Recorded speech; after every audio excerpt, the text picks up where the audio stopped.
इसवी सन 1642 शहाजीराजांनी शिवाजीराजांची रवानगी पुणे सुपे जहागिरीवर केली. जिजाऊ साहेबांच्या मार्गदर्शनाखाली शिवाजीराजे पुणे सुपे जहागिरीचा राज्यकारभार व्यवस्थितरित्या पार पाडू लागले. राजांचे शौर्य, धैर्य, कार्यकुशलतेचे जनसामान्यातून कौतुक होऊन सह्याद्रीच्या दऱ्याखोऱ्यातील समाज आपसुकच शिवाजीराजांकडे आकर्षला गेला.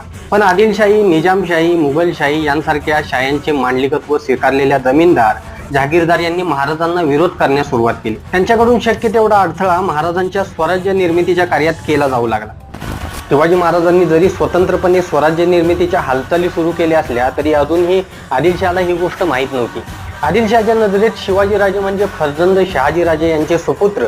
त्यामुळे शिवाजीराजे हे आपल्यासाठीच कार्य करतील असा गोड गैरसमज राजांबद्दल आदिलशहाच्या मनात निर्माण झाला होता. शिवाजी महाराजांनी याच गोष्टीचा फायदा स्वराज्य निर्मितीच्या कार्यात घ्यायचा ठरवला.